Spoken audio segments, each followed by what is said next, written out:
To disassemble your bot, the process is almost the same as assembling it, but in reverse. To start, you need to deflate the top side.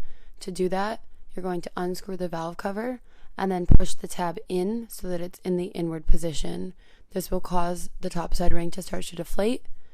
After you do it on the top one, you will repeat that process on the other 3 rings.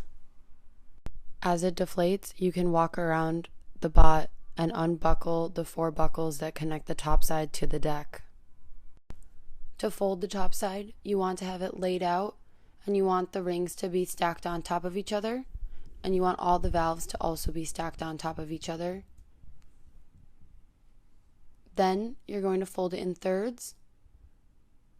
You're going to fold it over one way, make sure that there are strong creases, and make sure that the rings stay stacked. Then you're going to fold on the other side.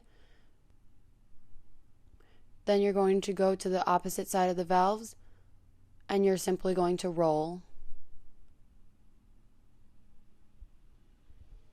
There may be some air left in the rings as you're doing this, so you want to make sure that those tabs are still on the innermost position so that any air can escape.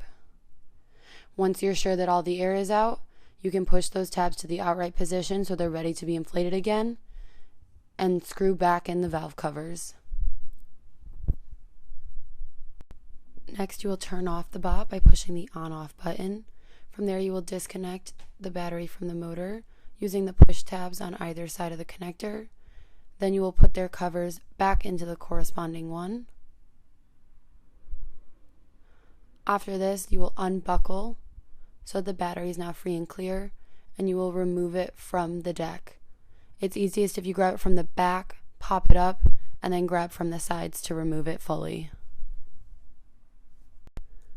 Once you've removed the battery, you're going to drop the motor to a horizontal position by pushing on the front black lever, dropping the motor down slightly, pushing on the top black lever until it's in a horizontal position. Then you will push on the bottom of the motor until it clicks into position. Then you're going to remove the push pins. Then using the motor shaft, you will pull straight out until the motor is released from the tracks. Once you remove the motor from the deck, you need to place it back onto its wooden cradle. To do so, you're going to line up the metal tracks on the motor to the metal tracks on the cradle. Once again, this can be extremely frustrating, but usually after a few tries you can get it.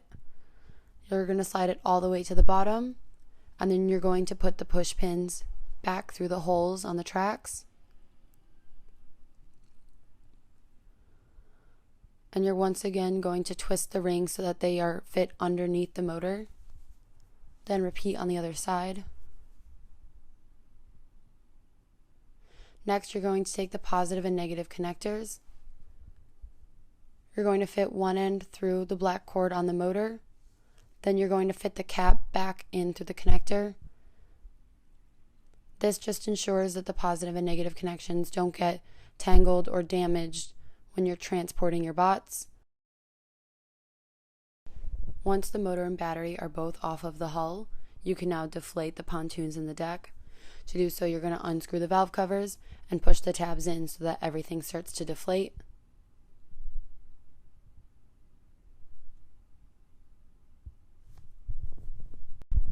To fold the hull, you want to have it laid out flat onto the ground.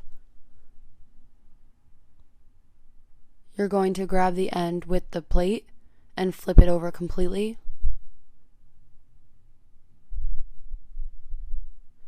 From there, you want to make sure that the tracks on the bottom of the pontoons are centered on the blue part of the pontoon, so you may have to adjust to make sure that those are aligned in the center.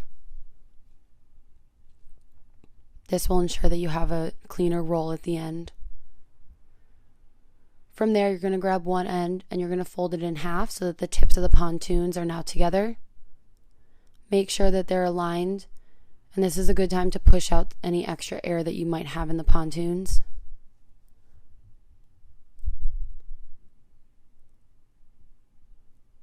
Next, you're going to fold in thirds. Fold one side over to the middle, again making sure you have a strong crease so that it folds right. Then you're going to repeat on the other side, folding it on top of what you just folded. From there, you want to make sure that you get out any extra air, and then you can close the valves. When you put your topside and hull back into the boxes that they came in, you want to make sure that the tracks on the plate with the hull are face down at the bottom of the box so that they don't risk popping the topside or any of the materials that you put in the boxes.